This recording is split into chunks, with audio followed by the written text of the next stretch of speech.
Hi, welcome to the Meta Performance Podcast, where we explore how compassion, high achievement, and human connection come together in work, sport, and life. I'm joined by my colleague, Holly Benner, and my friend and athlete, Bruce Broussard. Um, for those of you that haven't heard that name, Bruce has spent the past 30 plus years in healthcare in a variety of leadership roles. Most recently, which is where he and I met, was he was president and CEO of Humana. And he really there helped improve the quality of life for millions of Americans through our insurance and clinical services. And we're going to have a great day talking what you'll find as you listen to Bruce, as not only is he a hard charger in work, but he also is very active in sport outside of his day-to-day activities. So Bruce, if you'd like to give a little intro of things you want to fill in about your background. Well, I appreciate the opportunity to talk. And obviously, Michael introduced myself, and from a vocational point of view, just a few other important aspects of my life. I'm been married for 33 years now. I have two grown children that are very productive in their life. And I say that because I do find that it's not only about the sport, but it's about the balance in life and the ability to live a balanced life, that you're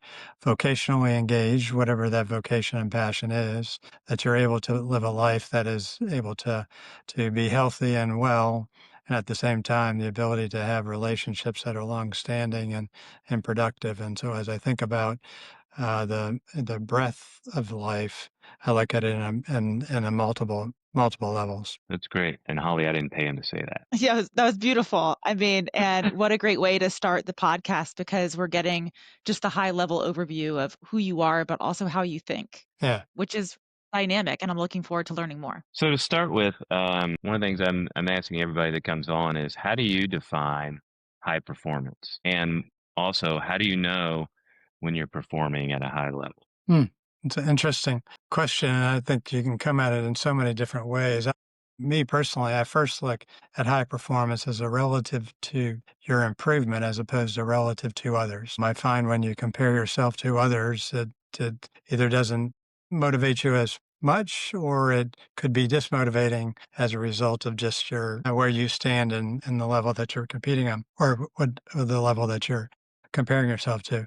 The second, and a little bit to what I was talking about before, I find this balance is really important, and incremental improvement as opposed to just, you're going to go from A to Z in a very short period of time. I found through life that incremental improvement is what you do every day, and the consistency of that is important. The third thing is how sustainable it is the other thing I look at is you can sort of whip yourself in shape or do something, but is it sustainable? Are you sustainable? Is it a program that you can continue to sustain? And then the last is it's wrapped around a purpose. It's wrapped around something that you are passionate about, because I do believe you can't do it for long if it doesn't fill your heart and be able to really come alive in what's meaningful to you. So it's really around this ability to improve day to day consistently, and not be able to be compared to others, but compared to yourself, to be able to do it incrementally. And every day is a day of some improvement, whatever that may be. And then it is sustainable with a purpose. That's Oh, that's beautiful. great. How did you go about refining or clarifying your purpose? I know for a lot of listeners, if they hear that word purpose, it can either be motivating or completely frightening Yeah. because it's a simple word, but it has a big impact. So, did you have a method or a process, or over your years of experience, how were you able to really clarify and Yeah. refine your purpose? Yeah. I think um, I have this thing called the tomato plants. And if you think about the tomato plants, it's you have a bucket of water. That bucket of water is it can only be used to a certain number of plants that you're going to water and grow. And you can have water one plant that grows tremendously, or you can water five plants, and have a much more balanced garden, so to speak. And I use that as an analogy, really, to say, getting back to this item around balance in my life. And it's changed in how my priorities are, because my responsibilities have changed over time. One Mhm. is my vocation, second is my community and religion, third is my family. the fourth is my health, and the fifth is my wealth. Mhm. And I use those as really in every week I I utilize that as a method to prioritize my week. But early in my career and early in my raising of our family, I prioritized the family and the time I spent at work much more important. But Mhm. what it all had is a foundation of purpose. And that purpose I found at its core is serving others and the ability to serve others and the ability to impact them. And that sounds fairly grandiose, but I look at today, my responsibility with my family is really to help them leave a legacy for the next generation. And my children are very, very productive, but how can I help them with the next generation? So that's an example where I've defined my purpose. And just recently, I think I sent Mike, I think I sent you my I ams. My evolvement has really evolved as a result of stepping down from Humana and doing other things in life. And what that's changed is who I am. And I went through this exercise of saying, who am I? And no longer am I the CEO of Humana. I'm an individual that's very active in creating and investing in businesses. That's one of my vocations that I have today. The Mhm. second part of my family, it's no longer I'm raising children. I'm helping create a legacy for my children and to assist in theirs. And so you just sort of you have these areas in your life, the five that I've defined for me that are the tomato plants that I Mhm. water. But the purpose of those evolve over time because what you are doing and what you're interested in doing change and your responsibilities change. And so to me, it's an evolving, but for me at the start, it really wrapped around those five tomato plants. I love that analogy. And there was something in there that was really good about it because you've used the word balance a couple of times. And yet, as you described the evolution, there were times where you've put a little more water in the work category and the family category, which meant the others didn't get as much. And so while we all want balance would be great, there is this time where work's going to need a little more attention or family's going to need a little more attention. I think that's where people, that's why this balance sometimes becomes challenging for folks because they feel like it should always be even. And Yeah, that's not the reality. And yeah. so the nice thing about the tomato plant analogy is ability is that you are looking and you're making a conscious decision to say, I need to focus more on family right now. So I'm going to give it a little more water. And and I I love that and analogy. And I think there's also a little bit of creativity and prioritizing within those. Like if you take my health during my, early stages of my career and raising my family, is I spent time on my health, but my golf game sucked. It's because golf takes a long time. And, I could not justify being out with my buddies on the golf course while it's a Saturday afternoon and my son's playing a sport and my daughter's playing a sport where they got a school event or something like that. And so I did find the need to ensure within those categories how do I spend my time, not to deprive those categories, so to speak, but how do I spend the time that allows me to create time in other areas there? And I do think there's balance that is both in the categories themselves, but it's also how you sort of are in each one of those categories and spend the time. But it gets back to prioritization. Hmm. So true. And now you're primarily a cyclist, having done your some races. We'll call you a cyclist. And I'd love to hear what your athletic training, how has that helped you in your professional life? Yeah, I would say it's done a few things for me. I think first, when you're healthy, I think there's a sense of confidence, and there's a whole number of reasons for that. When I think about when I get up and after I exercise and get ready for the day, I feel healthy. I think I look better. I think I feel better. My brain is much clearer and my synapses, I think, are working better than if I didn't work out kind of thing. And that, helps with my energy. And so I think just the daily outcome of exercising is helpful. And I would say the second thing is accomplishment. The ability to get up and feel like you're improving yourself is something that, rewards you just because you did it. And you're saying, hey, I accomplished that. Whatever. It could be as simple as I got up and got on the bike or went for a run or lifted weights or whatever it may be, to, hey, listen, I created a track. I did something that I hadn't done before and I've pushed myself. And so there's an ability for accomplishment. But I think what it's done for me over my life is it's created habits. This ability and these habits have been able to be translated into my work. This concept of being consistent, a daily improvement kind of thing. The ability to persevere through pain. Some mornings, hey, I don't want to do it, or sometimes I have a really mean coach and he wants me to do something that's really uncomfortable, like VO2 max on a Tuesday morning. Is not the most comfortable thing in the world. But it's also created a process, and I am a big believer in process. In other words, if you establish a process in different parts of your life, you don't want to be rigid, you want to have some flexibility.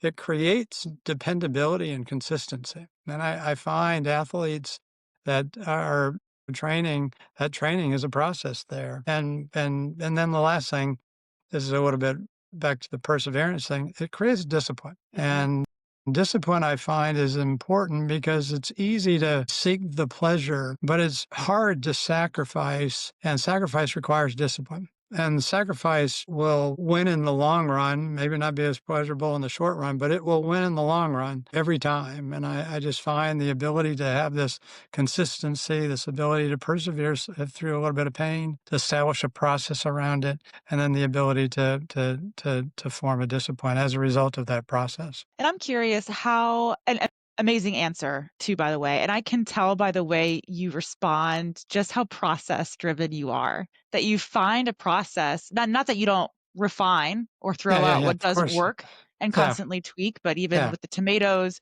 and yeah, before yeah. that, you're a process thinker and process does work. And I'm curious, how has working with a coach like Michael helped you with that confidence, with that sense of accomplishment, with the consistency, with the discipline? What has his partnership allowed you to learn, or has that influenced your process?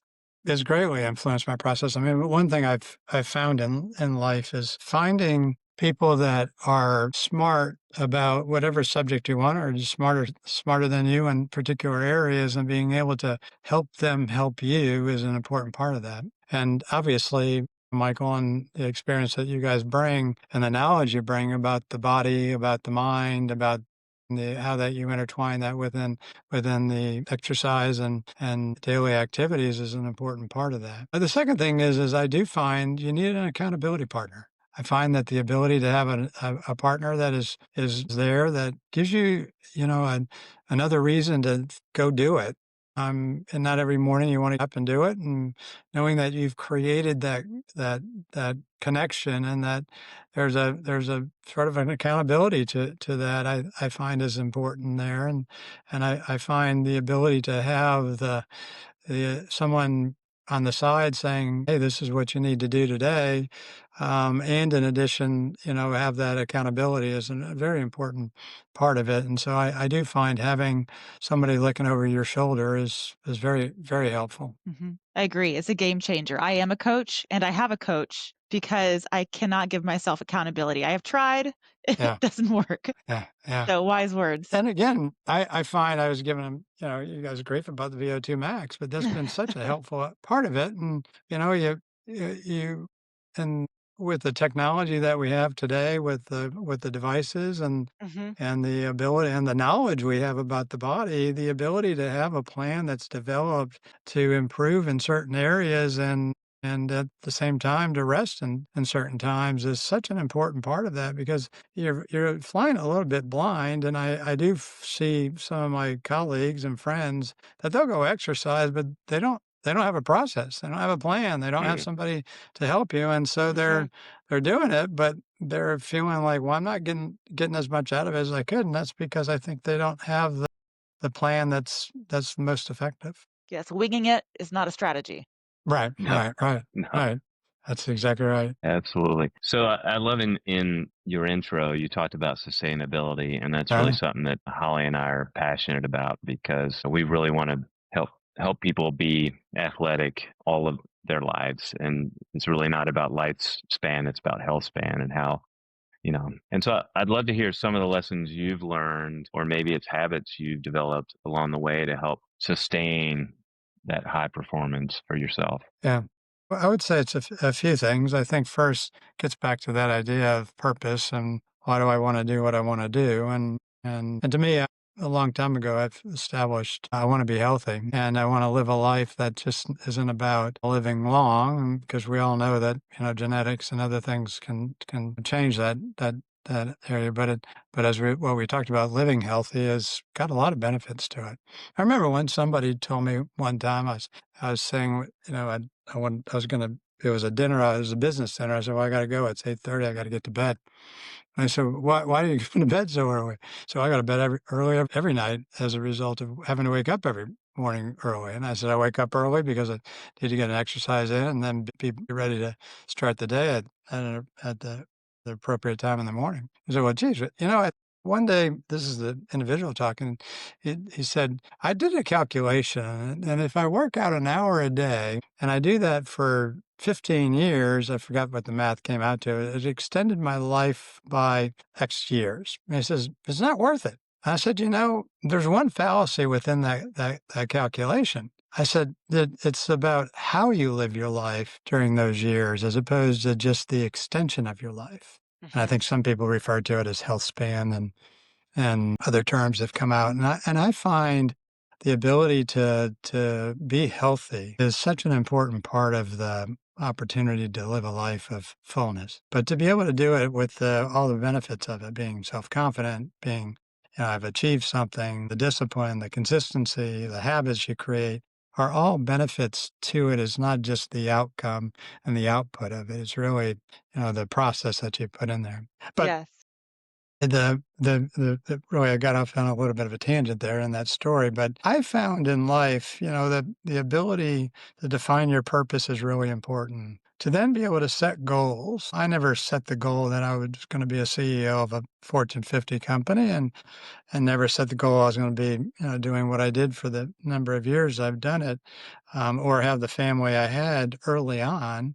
I set them in horizons that I saw, 4, 3, 5 year increments that I saw. And so, and when I graduated from high school, it was, well, I'm going to graduate from college. Well, when I was in college, well, I'm going to go get a job. I got to work. And what are you going to do? And you sort of set these horizons, but there's goals within those horizons that really set a direction. And my analogy is, it's like driving a car. You want to go from New York to California on a trip, but you know that you need to go from New York to St. Louis. And to be able to drive to St. Louis is sort of one of the goals that you establish. And you set a, I'm going to take this road and this highway and stop at this hotel and those kind of things. But you plan. So setting goals, I think, is really important. The third thing is the life is not a direct straight line. It's going to have curves to it, and the ability to learn from those curves and whether they're good or bad. And I've made a ton of mistakes in my life, but I think I've learned more during those times of mistakes than I did, in the good times. And I found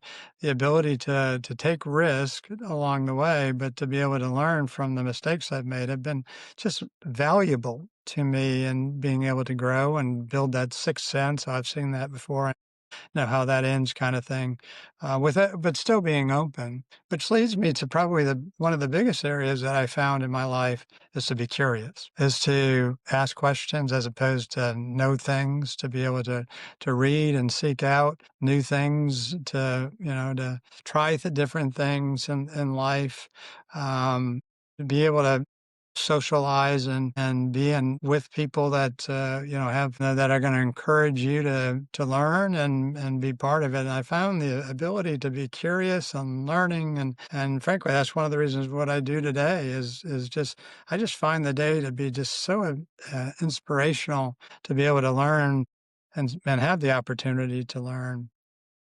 And then the last thing I would say is in my life, and my son just got married in June, excuse me, and, give a speech. And every event that my kids have that's large, I write them a letter. That is, if I would have known what I know today during this event. So when they graduated from high school, when they graduated from college, marriage, when they have a child, I'll do the same thing. And this particular letter, I wrote both to Clay and India, his wife, that life is about decisions, and every small decision is a summation of your life. You might not think it's a big decision. And I gave him an example. I said, when you set up your Hinge account and you put that picture in and you put some kind of description about what you were about, did you think it would lead to the day that I gave that speech, which was the night before his wedding? Did you think it would lead to this? And those small decisions compounded over time make a big impact. And so I think about my life and I think about the smallest decisions that you make during the day. Not every one of them, but they sum up. They sum up to who you are. And so this gets back to this idea is how do you help make good decisions? And that gets around what we've talked about a lot about today. It's around the ability to know the big purpose, to be able to set goals that you want to do, then to be able to utilize those goals and setting the priorities, the tomato plants that you have, and then be able to think through those tomato plants and then have the discipline and the accountability to be able to persevere through those and take risk, but then learn from the risk. I mean, all those things sort of sum up to life, but at the end of the day, it's those daily decisions that get made that really determine how you ultimately live your life. And it's fascinating if you go back and you look at people that and we started out at the same place, and where you are today versus where other people are in whatever way. It doesn't need to be about financial or what you have and those kind of things. It could be around happiness and everything else, but it's amazing how different people ultimately end up, and whether it's their health or wealth or their relationships, whatever it may be. And there's some commonalities within those decisions. I mean, there's not, well, one went bad. Sure, you're going to have some bad luck, but there's some commonality in how they made those decisions. Yeah. So many great words of wisdom. And Bruce, I really truly hear wisdom. I hear steadfastness in your voice and peace and like truly knowing the power of the process, the power of purpose and being anchored in who you are, what's meaningful to you. And I always repeat, what you do isn't who you are. Yeah, And there that's you go. so clear Yeah. in this conversation that truly it's not your title and how you spent the past 30 years of your career, but what's much more present is who you are as an individual. And so much of what you're sharing is what Michael and I like to focus on and help to cultivate in other people, even the power of goal setting, right? But to recognize that we can't always control outcomes. So that could be getting the job promotion, or it can be hitting a certain time on your race. But what we can control is the experience. And there's power in a process, right? Process goals can help you hit those outcomes or even exceed them. But truly, it helps you anchor in an experience of life because that's all that's guaranteed. And I agree. I agree completely. thank you. It's such great words that I know that our listeners will probably listen to on repeat. There's lots of layers of great Yeah. insight. On that process side, one of the things, and John Maxwell, in fact, I was listening to him a few weeks ago, and one of the things that really resonated to me and in the podcast was around this concept of applause versus process. And the idea around it is that if you're doing it for an applause, you're doing it for other people, you're not doing it for the right reasons. But if you're doing it, you have a process you want, and you're really working hard at the process, the applause will come. And to me, it's focusing on the process and the ability. And again, I'm not trying to be structural. I'm just trying to say the preparation, the ability to really work to whatever you're pursuing, whether it's your vocation or your sports or your family or whatever it may be, but be really prepared is the important part. The applause will come. And to me, I just find the putting the extra effort into the preparation is such an important part of that. And again, it sounds so structured, but it's not structured. It can be fluid, and it doesn't need to be this got to follow the 1 through 10 instructions, but you need to put the effort in to prepare. Absolutely. Absolutely. And it's, I've kind of taken the word peak performance out of my vernacular. And Thank you. I'll because remember that on Tuesday mornings. this was not a peak. That was not a peak, Bruce. Come on. You can do better. But whatever your goal, get to the top of Yeah, Everest, yeah, win a yeah, race, yeah, that applause, that glory is so fleeting. And the amount of work you have to put in, the process side of yeah, that, you better love that process. yeah, yeah, And you better be doing it for the right reason. It's why on our discovery call, when we onboard a new athlete or a potential athlete, number one question is, why are you doing this? Like, why is this important to you? And we're looking for a good reason, because that good reason, that purpose, is what's going to get them out of the bed when they don't feel like it, or say, oh, I'm just gonna ease up on that workout because coach may or may not be watching. But you really do have to love the process. For sure. Last question. One book that you regularly recommend to others to read. and you can't say one because there's so many. And I thought about this question mainly to give the audience maybe a little bit of one around the idea of this daily decision thing, and then the second is around performance. The Daily Stoics by Ron Holiday is a really good book that just is you can read a page and a half a day and get so much knowledge over the years from the Greeks that from many many years ago has withstanded the test of time. And I find those to be very motivating, but also simple and Mhm. puts everything in context around it. And again, it gets back to these, sort of plant a seed kind of thing and let it grow, and you water it daily kind of aspect of it, and it just puts things in context. And for me, it just helps me put the day in the proper light. The second one that I found interesting from just a athletic point of view is The Rise of the Superman. I don't know if you guys have read that. It's about Mm. flow. It's about flow. By And Stephen Kotler?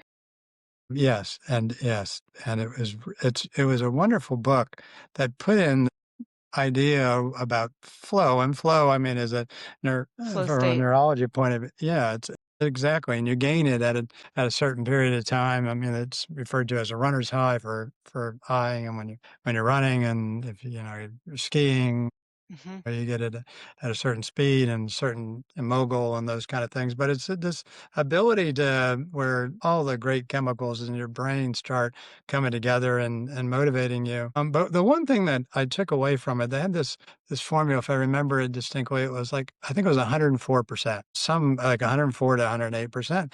And what it was is around if you challenge yourself and go 20% above what you're capable of doing, you lose control, it's unpleasurable, it does everything else, and then if you're doing it at 90% of what you're capable of doing, then you're really not pushing yourself, and there's this fine line of being able to push yourself, but find a comfortable but uncomfortable position of pushing yourself, and it's at 104 to 106%, and it's this ability to feel accomplished, which is one of the things that you get from all those great chemicals is that you've accomplished something, you've pushed yourself forward. And I just found understanding that concept of flow, and when you gain flow, and then when you get flow, what it does to your brain and all the things of the good stuff that comes from that, and how do you do it? I just found to be fascinating. Or now they talk a lot about it becomes addictive, and then that's when you jump out of helicopters and ski down peaks that don't have any straight ski slopes. It's all cliffs and things like that, and or surfers that go and surf 40-foot waves, those kind of things. Mhm. So there is an addiction to it, but when you put it in the right sort of corridor, it becomes very impactful. And I do find when you gain flow, you really, I mean, that's the ultimate in performance. Mhm. Absolutely. And I love the Ryan Holiday. I just started reading his new book, Wisdom, which Oh, I did you? highly recommend. Yeah, yeah. Yeah, I'm about 80 pages in. It's also very accessible reading. But just got just chock full of nuggets. So, well, Bruce, I think I can speak for Holly. I really appreciate the time you gave us. Well, You thanks. definitely have dropped a lot of wisdom on some folks, and I really appreciate you for sharing that with us. And thanks for all you guys do. I mean, for all of us, because your knowledge and your ability to take that knowledge and put it into the opportunity to assist people like myself is very helpful and impactful for many different reasons. Thank you. It's an honor to work with individuals like yourself and build a collective so that we can create a ripple effect far beyond what we can really ever imagine. And you're doing it. Absolutely. All right. Well, thank you. Thank you.